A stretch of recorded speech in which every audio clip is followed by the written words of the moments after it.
Oh my God. Okay. Still on the streets with my peeps so deep. Oh. We threw a block party for Here my we are. man going up creek. The do is 2 to 4. Niggas Midnight in the showed Bay up from all around the podcast. We're board. back, Peace, baby. Lord, Tony, Woo! Hammer, July. pop a bottle. We made it 'Cause through when the we come home, holiday, we still got it and we're sewn. We moving. can watch the tape, A little play White back, Wolf on and the get beat. zoned. Film all the I gotta play his stuff. You know, he's a married guy that makes music still, and I just want to carry on his dream like other people do with mine. So that was a little White Wolf music. You can follow him on Instagram. I forget the handle, but just type in White Wolf music. I'm sure there's no, yeah, You'll find there's it. only one White Wolf. Only one White Wolf. It is episode 190, and I brought in someone that's 190. So that's pretty cool. Well, he costs like 190-year-old. He's a comedian that runs a show every first Friday at the Broadway in Oakland. At the Sound Room. Sound Room. It was on Broadway. Yeah. Still on Broadway, just at a different location down the street. It's better. It's a great room. I did it a little bit ago. Without further ado, Jason Cole. Thank you. I'm a failed musician too. Just add the applause in post, like my contract said. Perfect. You know, it's always good. Alex, it's been too long. I know, it's always good to fail at two things, you know? I'm on to comedy. I did improv right before this. You did improv? Boy, were those people terrible. No, I'm just kidding. Improv people are so good. They're so innocent and nice. They would get eaten alive on this fucking comedy scene. Yeah, you have all this shit that's going on. Obviously, we got to call out bad people, but you can't. I don't understand how this happens. It's like I've done over 800 sets. I've been to every ass back open mic all over Northern California, hanging out with female comedians. I've ridden in cars. I've carpooled with them, and I don't see anything. I don't hear anything. Nobody says, "Hey, that guy just said something to me." It's like, how do we stop this shit? And what are we specifically talking about? Sorry, I just assume everyone's talking about Bacon. Have you been watching Bacon and things that people are getting banned? And yeah, I mean, I was talking to a comedian about it. I try not to get too involved in it. You can't debate on this. It's a fool's errand to try to debate on Facebook or to conduct investigation. It's not. It's a fool. If you try to support, they're like, you're totally tone deaf. Or like, I was just trying to support. So for the people that sometimes you accidentally mansplain, sometimes you're accidentally this, sometimes it's like you're just you're right. Stay away from it. So what the people at home, Bacon is Bay Area Comedy Network. It's a forum group on Facebook where people post about open mics or shows, and love that zoom up of your head we just had there. And you're gonna edit that out in post, right? No, don't worry. I don't edit anything out here. It's raw dog, it's raw dog special here.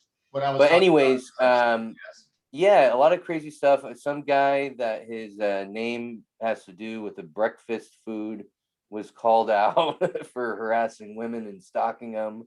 I do that with my wife, but my wife doesn't know how to use the internet, so luckily I'm cool. You know what I mean? No one's calling me out yet, but yeah, I don't know, dude. It's a lot of drama. There's always weirdos in comedy. There's always drama. I wish we'd all focus on starting shows, getting better, helping out each other.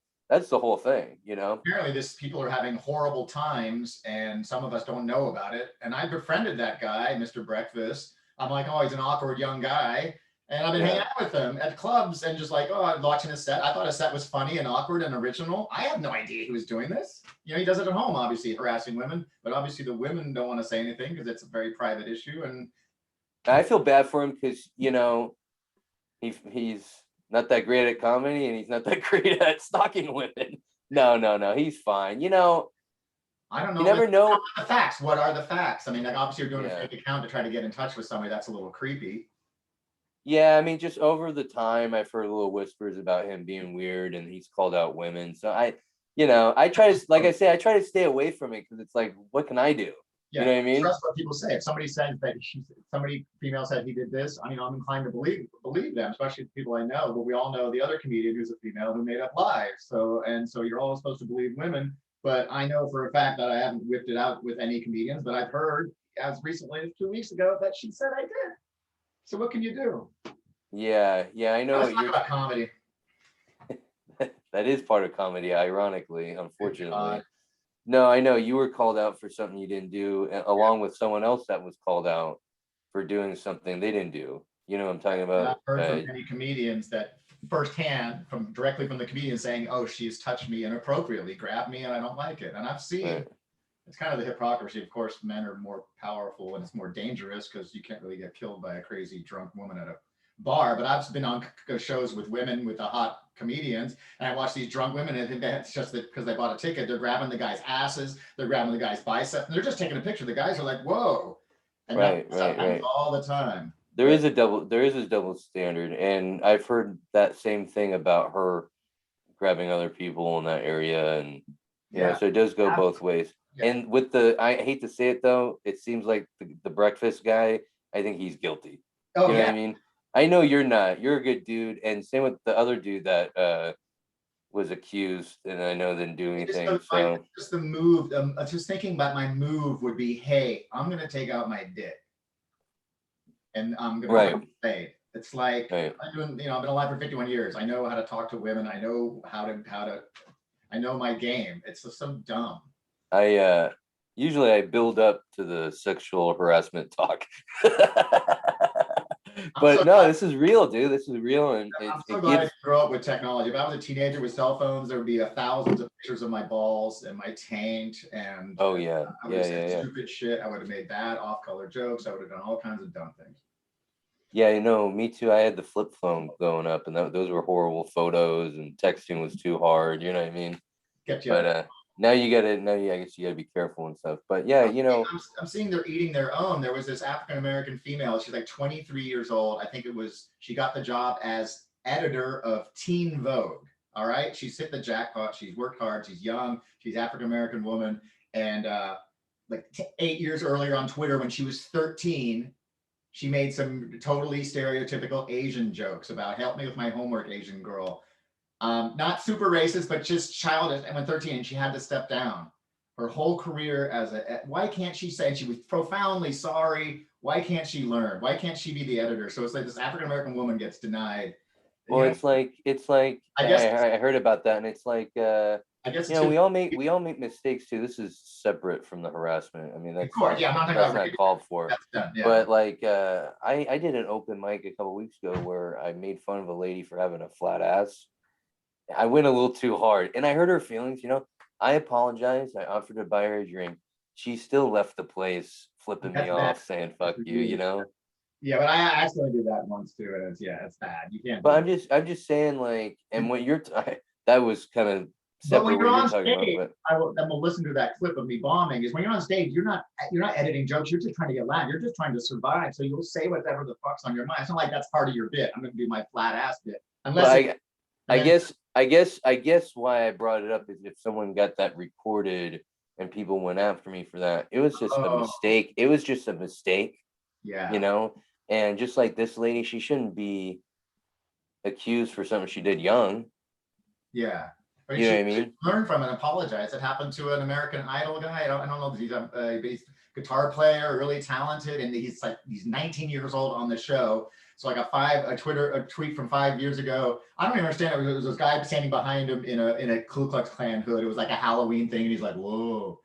Like it was a ghost, but it was clearly, so it's like a 3-second clip. He didn't make any commentary about the KKK, and that's it. Done. American Idol. I guess we have to applaud them for applying it equally against Black people and all the people of canceling them. But I don't think it's just ridiculous. Just society, and we went from being someone that should be accused to someone falsely accused. The tweets to now we're just two comedians sitting here. Or Kevin Hart, the Oscars, right? He had like as if there's no known homophobia in the Black community. Oh, let's not say that.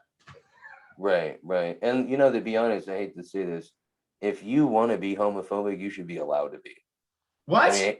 I hate to say that, but I'm saying you should be able to feel any.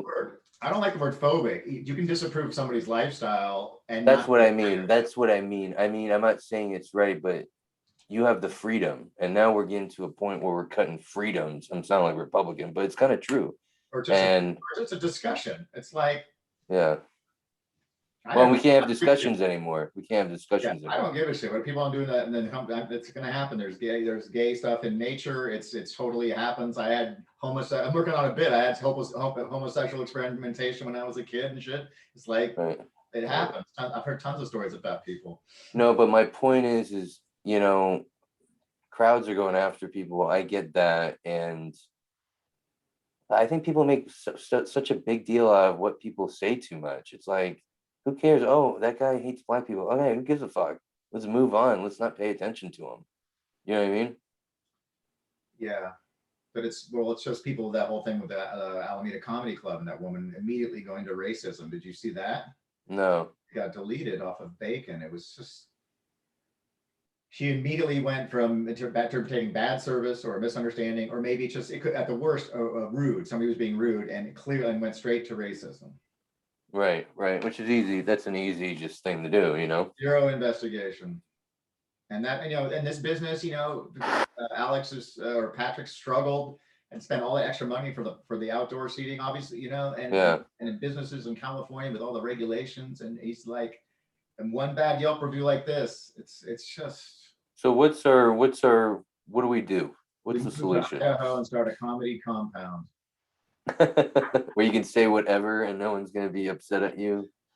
You joke around about whatever. The trouble is these young comedians, I don't treat them as real comedians, even if the ones that are trying to make it, they're just having fun. It's a social thing. They're on the Instagram, they're twitching and all that shit. But if you ask them to talk about the history of comedy or who they like and stuff, it's just all shit from 90s up until now. I like Mitch Hedberg, and what's that really tall guy that sings with the fucking white guy, the tall kid? Stephen Lynch. Well, no, the really fucking musical, he's like super tall. He's super popular. He plays piano and he has all these joke songs. You don't know. You're too old too. He does anyway. What I'm saying is don't smoke pot because then you forget what you're talking about. Well, I was going on a tirade about. I know we jumped in. The point is. I don't consider them. Well, it sounds mean to say it like that, but like the point I was trying to make is they won't defend comedians. They won't be on your side to defend your right to try to make a joke. They'll do they'll go for wokeness as opposed to stepping up to defend you. Like Patrice O'Neill said, a bad joke and a good joke comes from the same place, from the same birth. A shitty serial killer joke and a really clever one is. Well, listen, we're not trying to make people laugh with hatred. We're trying to make people laugh come from a place of love. Right. And I think it's something unique. Well, and sometimes it comes out wrong, like maybe the flat ass thing I did, or just I've had jokes where people like took it serious, where they're like, I was scared of you until I saw until I realized it was just an act, and I'm like, don't you know this is stand up? Like, we're joking around here, I never get a feedback except for that last sound room. That was I've never had anyone get in my grill like that. Yeah, well, you sent me the clip. What happened? Let's set it up. Oh, right. So that was the show you were on, right? Oh, you were on the one before. No. This is the last one. Yeah. I don't even know what happened. I don't even think you told me. Oh, sorry. I posted about it. But so it was our second show back. It was really good. And so the moment I walk on the stage, there's this crazy guy, and he was like this. He's older than me because somebody called him one of the comedians called him a low rent Steve Jobs. So he's like a Steve Jobs with like, oh. You're good. Keep talking. I'm going to my email to pull up to get the clip ready. Awesome. Oh no, this is the bomb. You want me to set up the bomb, or what happened with this guy talking? We'll do the guy and then we'll set up the bomb. Fuck yeah. Heck yeah.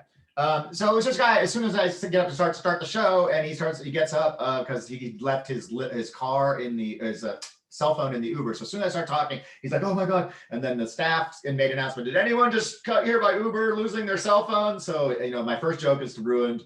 He gets up and I'm making fun of him. He gets his cell phone, he sits down. And then for the rest of the show, during everyone's set, every comedian addressed him. Everyone's telling him to shut up. In between comedians, I'm like, hey, Come on, man, this is a serious thing. Please, our headliner's coming up. Headliner was Chelsea Bierce. She was having fun with him, but it's like she's literally saying, shut up, and moves on to her joke because she's trying to do her joke because she's a professional. Right. And then I was talking, there was a bunch, it was really fun. A lot of like 7 comedians that weren't on the bill showed up. Ivy Cordova showed up and Jeanette, and a lot of fun people came out to support. And I was like, should I go? Because Chelsea's building up to a big closer. And I'm like, should I go into the audience and tell them to shut the fuck up? And because I want to respect Chelsea because she knows how to handle. And I talked to Chelsea afterwards. She was fine with me that, but she probably ultimately didn't want me to do that. But I went through. I'm like, guys, shut up. And like Chelsea's right there. It's not a big room. I'm like, please shut up, because he's like engaging in conversation. It's just. Was he just drunk? Was he drunk? Yeah. So anyway, long story short, we're having a good time out on the front after the show. Everyone's saying great show. It was a lot of fun. I made money. I get pay the comics really well. And he comes up and goes, I'm filing a lawsuit. And he's accused me of being indignant and embarrassing him. It was like out of a movie. It was like out of an 80s movie. And he's like, what's your name? You just got tested. You know, in comedy clubs, they kick people out. Can you kick people out there? I want to, but I don't want to get into the details, but he's connected somehow. I don't want to. Yeah. So anyway. Wow, that sucks. If you see him again, I'm definitely going to talk. The fact that he didn't apologize the next day and say, "Oh, sorry, I was drunk." And that's such a California thing too, to be like, "I'm suing you." Like, that's such bullshit. The comedians were ripping on him. I think Ivy said, "Save your lawsuit money for your toupee," because he was bald like me. It's pretty funny. Yeah, so I never had that happen at my show before, and it was really disappointing. But everyone dealt with him, but it threw off everyone's mojo. Yeah, those shows come out of the blue. Those hecklers, But still, people said it was hella funny. I think somebody said it was still their favorite show. So was how powerful, how funny people were. We had Jay Rich, Chelsea, Ryan Goodcase, and a bunch of others. Great. That's a great room. Was it as crowded the second time as? Yeah, it was we had 37 advance instead of 50 advance tickets, but it was still filled out. Nice. We just set out the exact amount of seats and then plus 3 or 4 for stragglers, so it's always full. So yeah, anyway. And that room is great acoustics too. Great. So that's not what you sent me though in the email. That's another story. Yeah, it's just coming out of COVID, just the worst bomb I've had in 3 years. But it was at this motorcycle club, and people think of them as motorcycle gangs, but they're a club and they're all nice guys. And it was just a bad night. And I've been in this place before. You know, I went to it before the pandemic, and I remember someone did a cancer joke where this guy got so mad they had to hold him back. Oh shit. And I was like, I'm out of here. It was the only show I've ever said, like, I'm going home. Like, I'm not dealing with this. You got the vibes. It was too much like a fight. It was the crowd and was awkward after that because the comedians didn't do anything about it. Hayward. New location. The old one. Yeah. So this was the second one back, and it was such a bummer because they said they had such high hopes because the first one back, he said there was 100 people there and everything was just great and lively. The problem was the Warriors game was on and they got eliminated from the playoffs. Game over. Turn off the screens. All the bikers at the bar turn and say, and the show starts, "Hey, welcome to stand-up comedy." So they're all drunk and they're all pissed off. So welcome to comedy, kids. Yeah, so the host bombed for he only did like 4 or 5 minutes. Then there was one other, I'm not going to name the names. The next person bombed for 10 solid minutes. Next female comedian got bombed for 10 minutes. And I think one more guy, I mean, there's laughter, sporadic laughter, but it wasn't even that many people, probably of the biker motorcycle club, which is a great spending, great guys. But there was like 30 people plus probably 30 comics on the now side. Are the people bombing because they're not being in the moment and they're just going straight into material? Yeah, I mean, obviously Chelsea Bierce could have gone up to any slot and turned them around in 2 or 3 minutes. And, you know, so the whole thing of being in comedy for 1 to 5 years, I'm coming up on 5 years, and being in for 10 years or 8 when you really do. You know what I mean? Like Kabir could have turned it around or something, or maybe. Yeah, I got you. I got you. And it's just, so that's the setting is everybody's angry. I don't even know anything. I hate the war. We can listen to it as long as I can, but I make the mistake of kind of shitting on the room. But when you're up there, it's like you're in a fight. You're trying to get laughs. So you're saying, "Where am I?" And I called it a junkyard. It was probably not a good thing. It's their new location. But it was the funniest thing I ever said. And then I realized that's why they hated me the whole rest of the show. But if you ever seen that Bill Burr or heard the audio of the Philly the Philly thing where he stays on stage and he's yelling at the audience. It's a classic bit. So I was just staying in the pocket.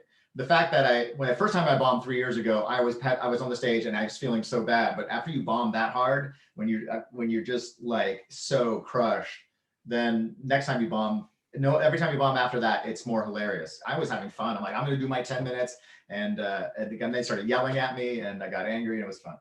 Let's go to it. I want to hear it. As long as it sounds funny, but you'll hear where I called the place a junkyard, which it kind of.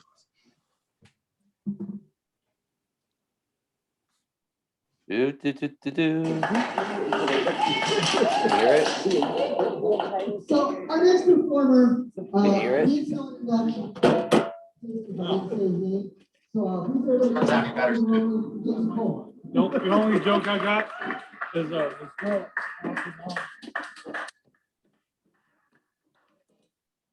Give it up for Jimmy. Come Listen to on. the silence. Thank you so much, Vikings. Let's get some diversity up here, right? When can white heterosexual males have our say in things? Am I right? Is this a comedian or a police lineup for a Morton Salt girl rape, the unsolved case? Hello. Great jokes, guys. They're back. Shh. Guys, I love Hayward. This is where I got my bachelor's of science degree at Hayward. Anyone else go to Hayward on the hill? Bachelor of Science in Criminal Justice. Now I'm high as fucking. They don't care. I'm just pausing it. They have don't to- care at all. None of these guys went to college. Rewind it, because that's the line where I fucking insult them. White heterosexual males have our say in things. Am I right? Nothing. Is this a comedian or a police lineup for a Morton Salt girl rape, the unsolved case? Hello. Great jokes, guys. We're back. Shh. Guys, I love Hayward. This is where I got my bachelor's of science degree at Hayward. Anyone else go to Hayward on the hill? Bachelor of Science in Criminal Justice. Now I'm high as fuck in a junkyard. Guys, full circle. That's the comment. This is my target audience. That guy burped. This guy's fucking laughing. I can't wait for his afro to catch fire next to the fire. That's going to be fun. But there's no filming, guys. There's no filming or recording. That's good because I like to bring out my balls when I'm on stage. It's my new thing. It's my new character. What you're really thinking is, since when did Sting start doing stand-up? Then I start doing And that, Sting. all right, should I turn And it then down? some guy yells out, "You need a toupee," and it was just good. And I'm like, "Yes, thank you, sir." And then Is that coming up? Is that coming up here? I was so high, I thought you guys were called the Vicodins. I'm like, this fucking club is awesome. That was good. You got a big pop. all right, so I haven't listened to it, but You see, give me your fucking Kaiser card. Yes. Actually, I love being here, but I can't stay long. As you can tell by my jacket, I'm going to be directing a gangbang later. All right, so it's going to be great. the first part is one guy was really Let me say- angry because I said I don't know. I guess I could have saved it, but I was saying "F the Warriors" at one point because the guy said, or I was talking about my motorcycle and I have a Honda, and he goes, "You're a bitch." I'm like, "I have a Honda motorcycle, guy," trying to relate to the Harley guys. And the guy goes, "That's because you're a bitch," and he got a huge laugh. Anyway, I should have edited this better for that, but yeah. Anyway, Where's the toupee part? you can keep playing it. Sorry. Okay, that's Bang fine. bang! I don't want to get canceled. I'm going to be facilitating a clothing optional consent circle. That's what I'm going to be doing. Meet me outside with your resume and a banana. Okay? Resume optional. Let's do this. So quiet. There's like 30 people in that room. Fucking toupee. That's I like, need a manager is what I need. This there is it a is. comedy show or a deleted scene from Every Which Way But Loose. Holy shit. There you go. See, you stay in the pocket.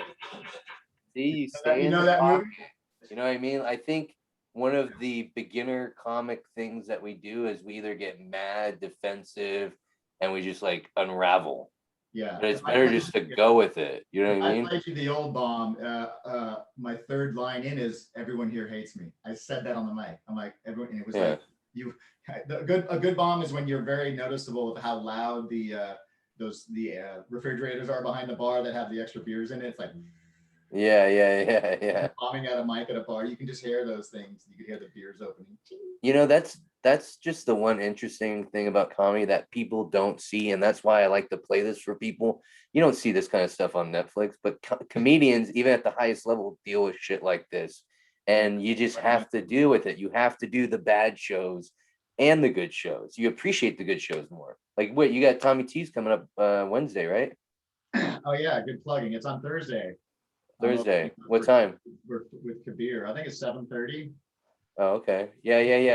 And then Copper Spoon Friday, I think I have 2 shows. And then Saturday, I'm excited to open for Paul Conyers. I'm doing 30 minutes at Lily Max in Sunnyvale.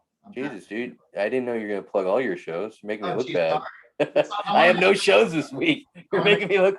No, No. go see Jason Cole. I'm going on vacation this weekend. Yeah, I had last week off from comedy, so you gotta Yeah. recharge. Yeah. No, that's awesome. You're open up for Paul. I love Paul Conyers, who has Yeah. a special on Amazon Prime. Yeah, I think he's gonna do an hour. I'm gonna do 30 minutes. I'm gonna play my acoustic song. I could play a little song. Play me a song. Well, I gotta I'm already- change it now. It was about COVID. There we go. I gotta change it. I'll just play like a verse and a chord. It's just Tom Petty's Learning to Fly. So it's Yeah. it's a Yeah. parody. Okay.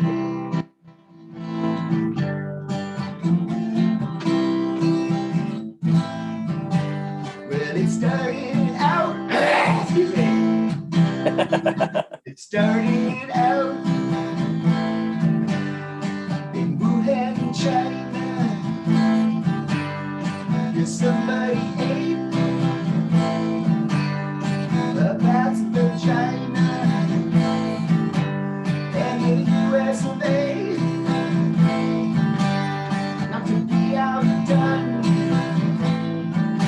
So we imported the virus. Now we're on the run, and we're all gonna die.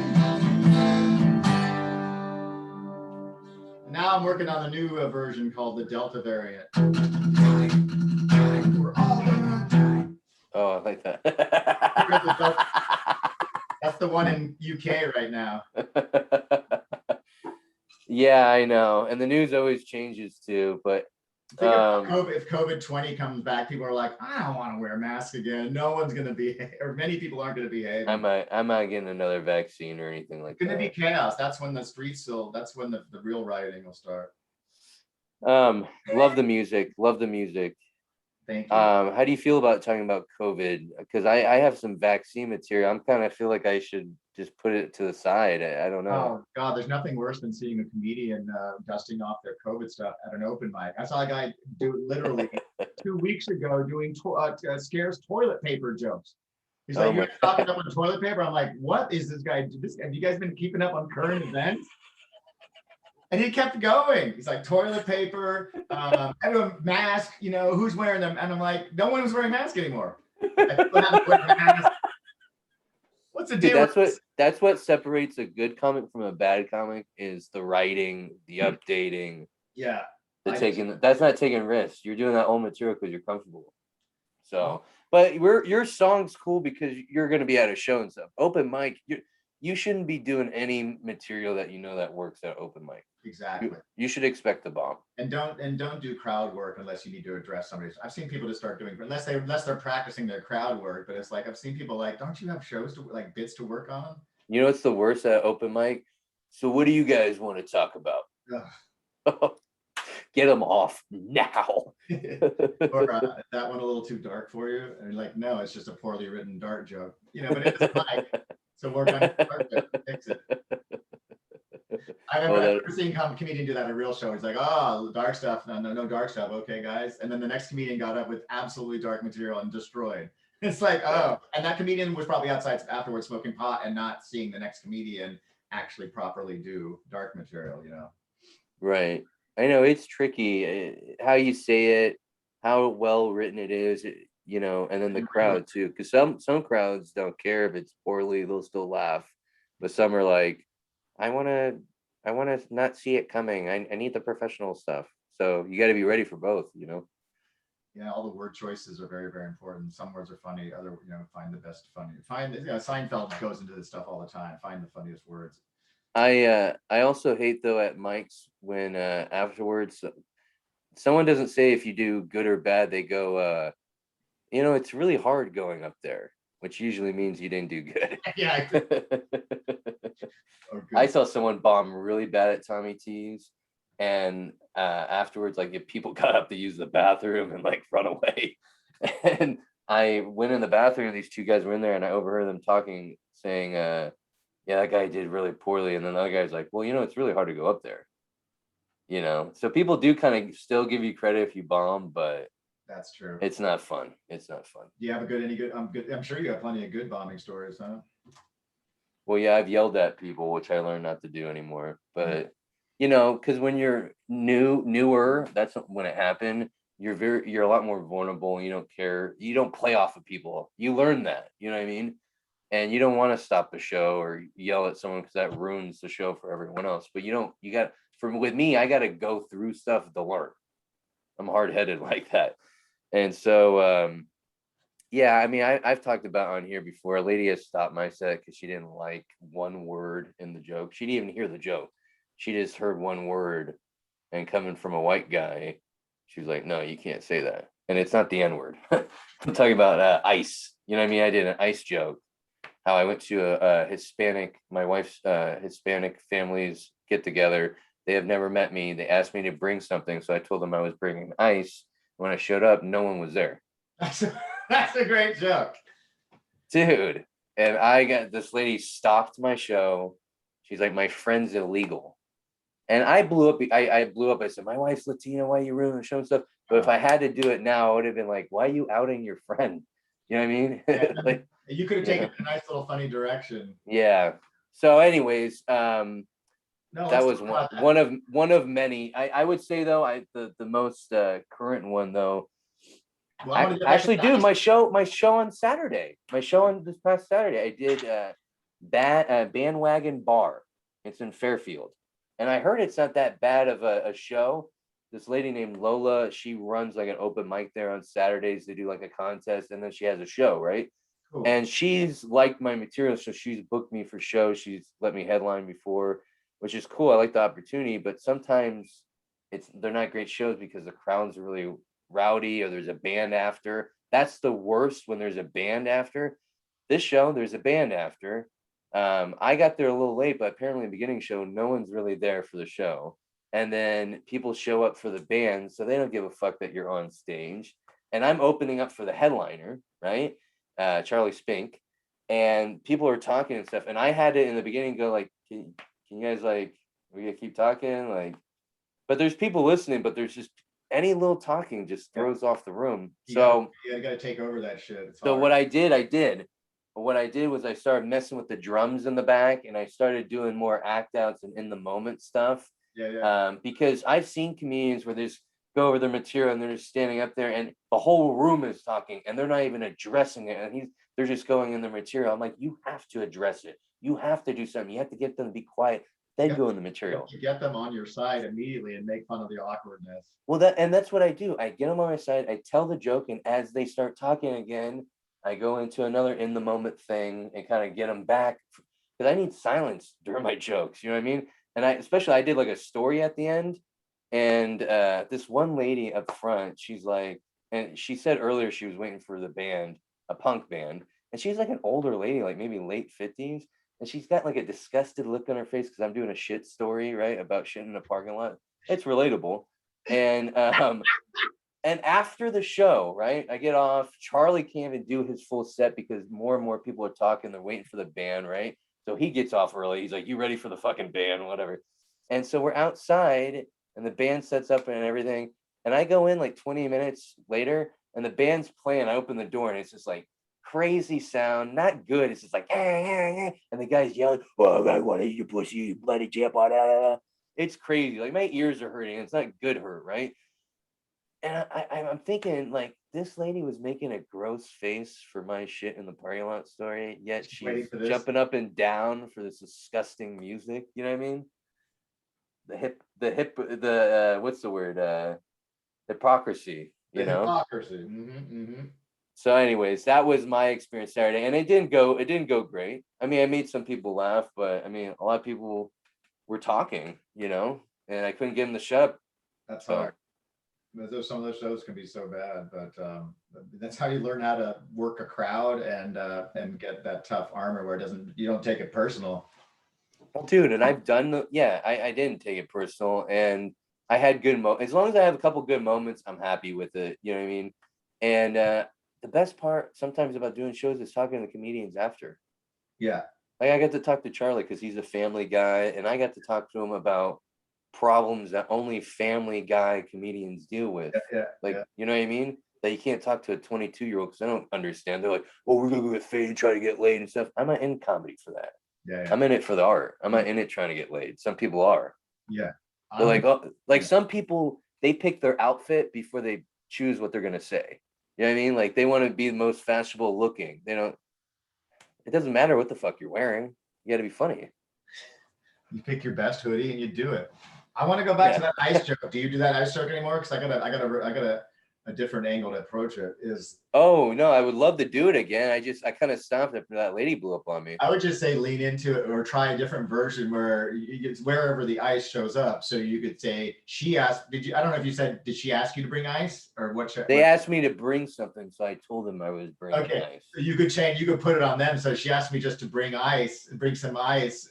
So I showed up with whatever the name, what's it stand for? Whatever, customs enforcement. What's it called? What's I stand for?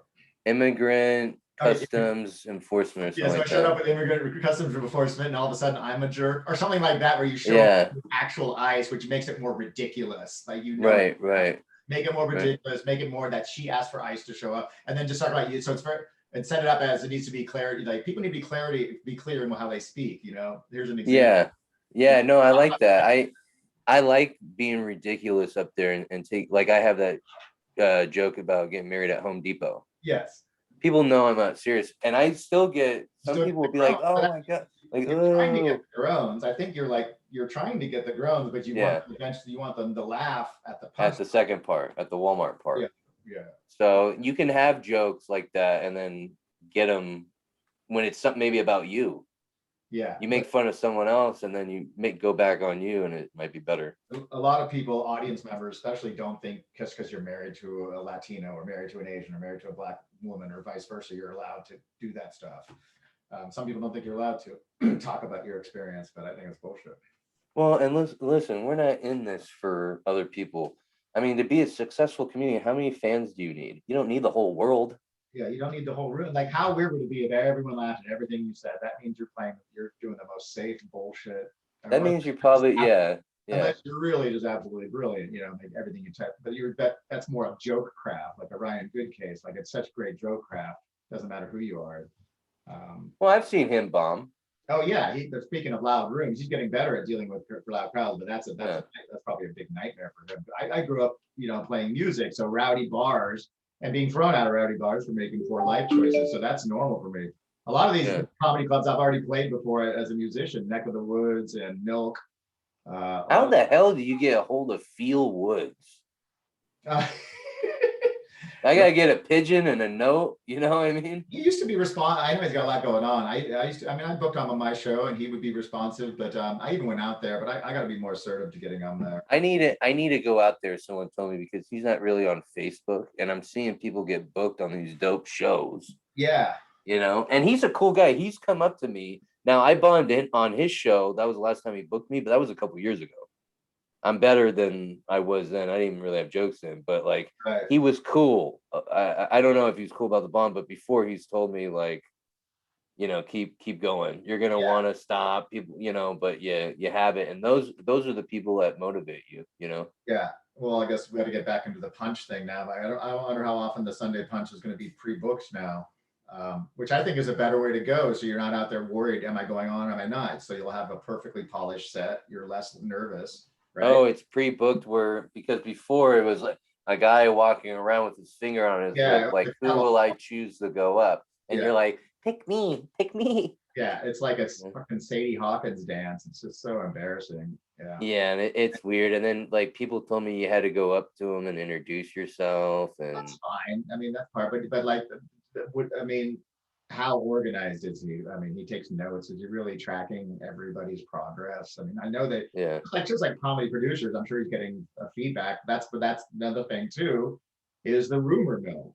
So they hear somebody pulls out their dick and they don't do any due diligence to clarify that. And then so you don't know what you don't know. You don't know if you're not getting up or not getting booked. And then if you talk about it, No, I don't think people think that comedians complain they're not getting booked. Maybe it's because your material is so racist, blah blah blah. So you never know. But I don't think it's the case for you with the whole pulling the dick out. I don't think that's, but I get what you mean though. I mean, and the other scary part is comedians can talk shit behind your back and it's not true. They're like badmouth you, so it helps them. Like, oh yeah, he's not that good. Like, yeah, you shouldn't book him. I never. But whatever. There's enough shows. I'd like to start more things, so I wouldn't have to count on so many people. Yeah. I do like. I'm going to Swinging Doors, so El Karan or Optimus Nairobi is picking me up at 8:30. I'm totally sorry. I'm professionally telling you this. No. I thought we're starting at 7. Okay. Who's picking you up? Uber? No, El Carano. Do you know him? His station. Oh yeah. Is Optimus Nairobi.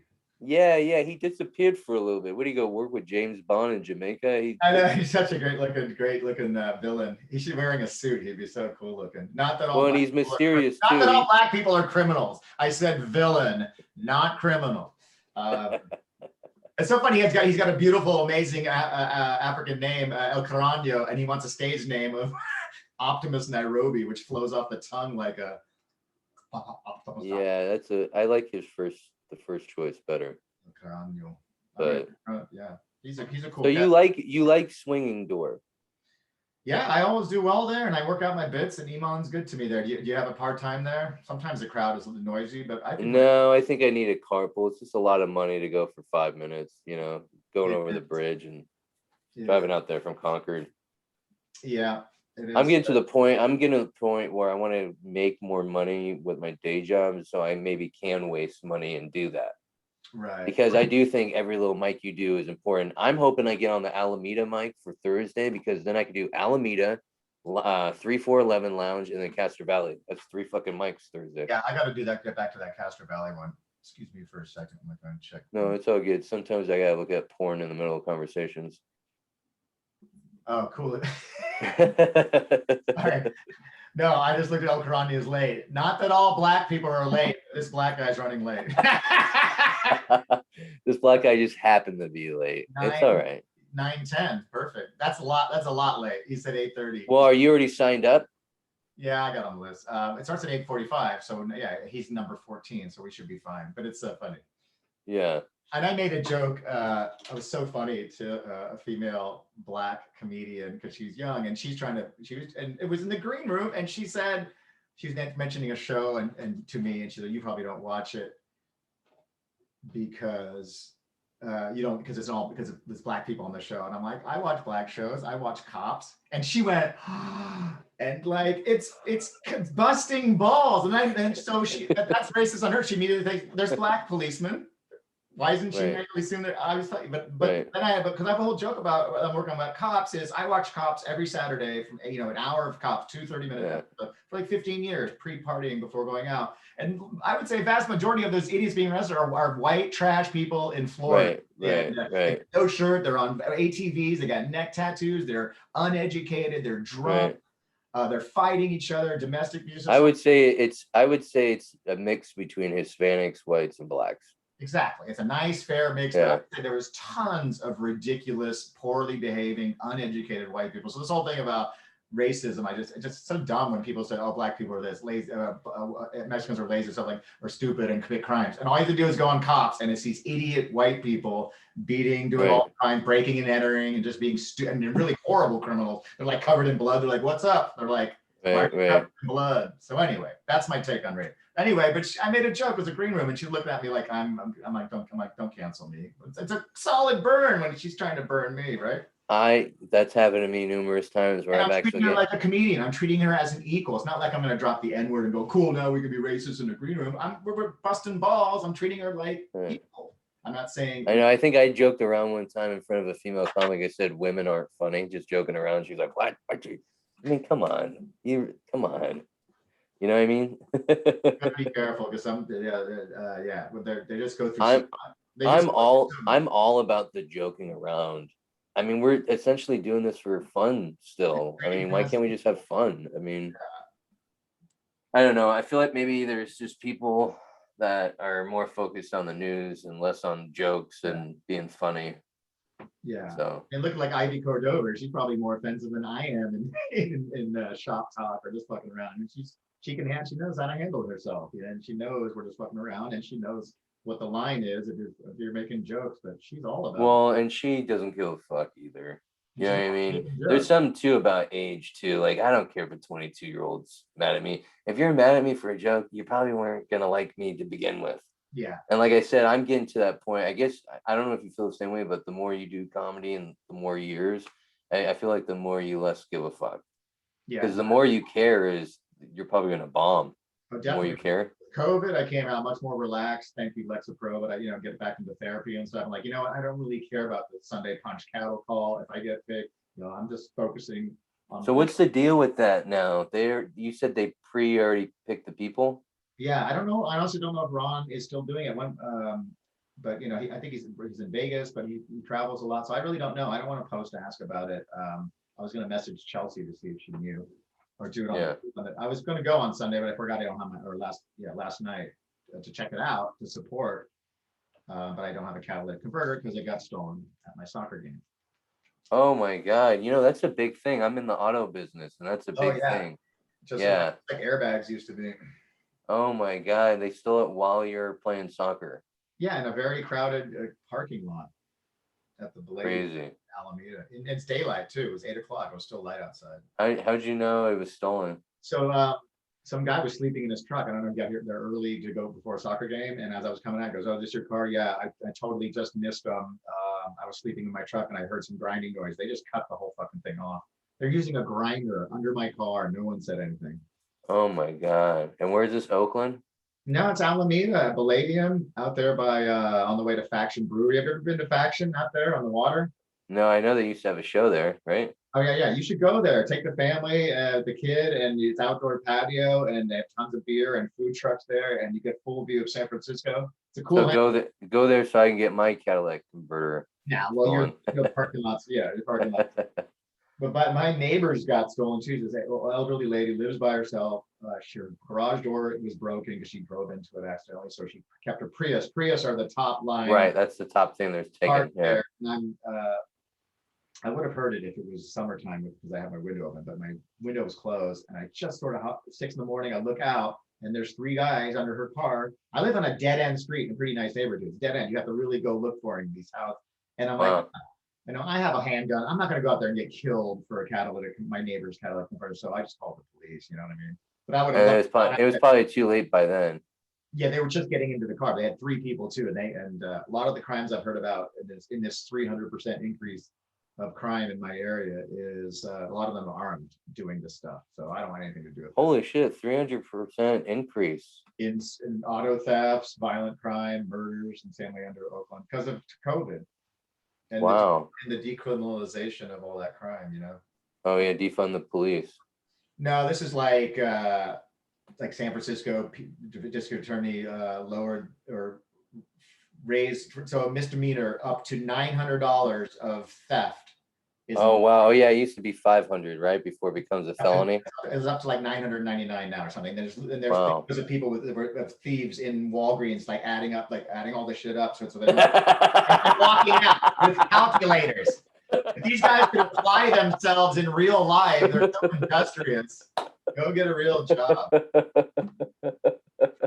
Oh my God, they're counting are we at 900 and something? Don't go over because it's just a misdemeanor now. They can't arrest you. It's crazy. I used to do crazy shit like that when I was younger, but then I kind of grew out of it, and then those people, they just don't grow out of it.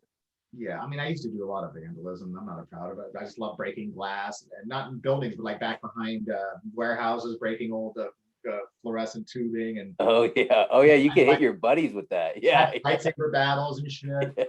That shit's fun. And shit. That's the skit I want to see. The breaking shit, kids like young boys like to break shit and spray painting things and going to our high school and throwing all this fucking pool furniture into the pool, that kind Oh of yeah. temporary stuff. Other people would pour paint and that kind of stuff. I never did that kind of stuff. We knew people that were older than us. They graduated maybe 5 years before us that threw a deer head in the rival high school's pool before the big football game. That's like the senior prank or something. Or the Yeah. homecoming prank. So yeah, I just shit in their pool, but the deer head's better. No, but I didn't shit in the pool, but I threw up in it, but we did go there. No, I came in it actually, but no, we went there. Our leadership teacher drove us, and we put up banners, and I don't know if we spray painted, but we messed with the school before the game, and cops came and shit.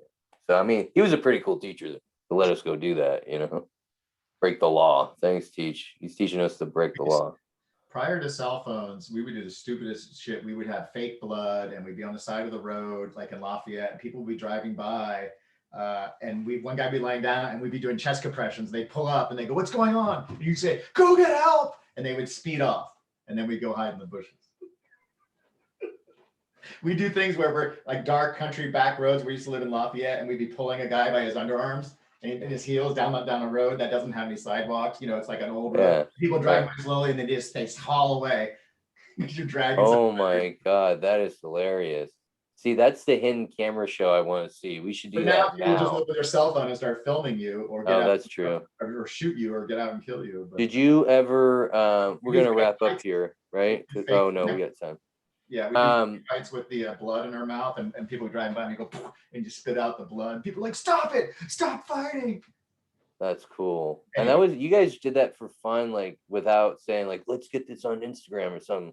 I feel like sometimes the content's better when you're not filming it. Like, have you ever had a really good set? You ever have a really good set where you forget to record it? No, I'm pretty good about it. Only forgotten to record open mics. Yeah.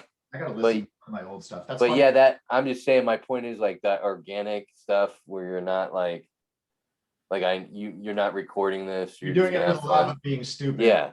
Yeah. We did all that jackass stuff. We used to hairspray on our bodies and light ourselves on fire and jump off a roof, do a flip onto. We'd bring out all our mattresses. My parents would be like, "Stop taking the mattresses out on the yard." Oh my God. That sounds super fun. Did they have the purple people there? Yeah. We used to drink on the hill and look down there, the big long purple limos. Yeah, you could look that up. People on the Wikipedia, I believe they have a page. Yeah, no, someone did a podcast. There's a podcast called They're like Mennonites or Quaker likes or something. So they're like sex people. Yeah, that's we thought it was all a rumor that it's a sex cult. It's not, because I looked it up. They have a website where you can take classes there. It's like a school. Oh my God. And one of the things is like how to like do the 1 hour orgasm, like hour long. They're probably, knowing California, they're probably tax free, right? They're probably that's probably why they're doing it. Tax exempt school or something, like some kind of religion. It's just creepy. Like, how do you get students? How do you recruit? You know what I mean? Is it like sports? Are you going to high schools and saying, "Hey, And we would see them driving in their big purple limos too. They're old school caddies. They had purple limos. Yeah, big long ass purple. But no, it's just a really old Cadillac with the two door, but like not necessarily stretched, but they were really big purple cars. But are these guys going to high school and being like, there's USC there saying like about their school, like UCLA, there's the purple people like, yeah, we offer great classes, like room and board. You get to sleep with the teacher. I got a full scholarship. Yeah, that's cool. Yeah. That's cool. Lafayette. Yeah. A lot of money there. Jeez Louise, I know. I remember seeing Jerry Garcia, Carlos Santana in a white convertible Volkswagen Rattle driving down Mount Diablo Boulevard with his shades on. Oh shit! Yeah, a couple of A's ball players live out there. You know who lives there? Honest Morissette lives in. No. She lives in Lafayette, I believe. Yeah. No. Yeah, I have a friend who's an engineer at a recording studio, and she came in to do an audio book, and she had her nanny and her personal assistant, and they were from Lafayette. They started talking. Yeah, she lives in Lafayette. When she got like a non-show business husband. I thought you were gonna say you knew she lived in Lafayette because you saw her walking down the street naked singing. All right. Remember that video? Hand in pocket. um, Isn't it ironic? let's end the podcast. On a high note. You have a song you want to end on? I'm gonna try to remember it because I need to learn it for 7%. So I'll play it for as long as I can remember it. That sounds good. This is a song we were talking about bad gigs earlier. A lot of times we do shows at places that aren't expecting comedy, and a lot of them are not happy about it. Right. You know. I've played this in 2 years. Wednesday night, drinking with your friends at your favorite neighborhood bar. When in walks a tweaker, he's carrying a speaker and sets it down right where you are. And it's worse than you thought, cause you're sitting in the spot where he wants to put the microphone. How could you have known? Hey, did you know you're at a comedy show and it's starting 5 feet away? It's gonna be way too loud, we're gonna insult the crowd, and at the end we're gonna ask you to pay. Hey, did you know you're at a comedy show and now you're trapped, nowhere to go? La la la la la la la. Thursday night on a Tinder date at your favorite hipster bar. It's going well when what the hell? The comic starts talking to her. And it's worse than you think, cause all his jokes stink, and at the end he blames it on you. There's nothing you can do. Hey, did you know you're at a comedy show and it's gonna be 3 hours long? We're drug addicted drunks, punks, creeps and punks. What could possibly go wrong? Hey, did you know you're at a comedy show and now we're passing around the tip jar? We were marginally funny and now we want your money. Who the hell do we think we are? Hey, did you know that was a comedy show and we're gonna be here every night?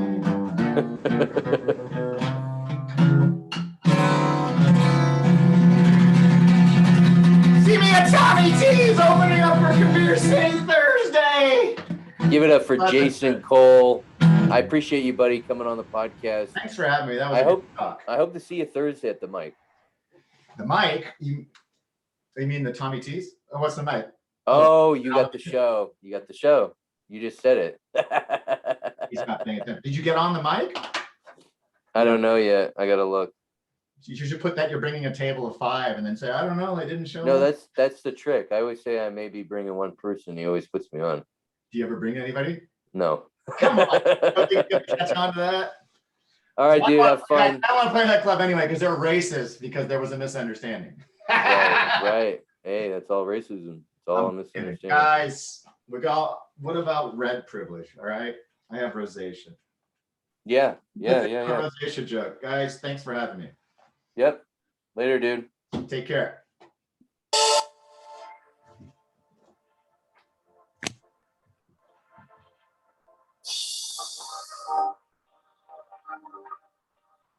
Are we still hanging or am I going off? Put my pants on?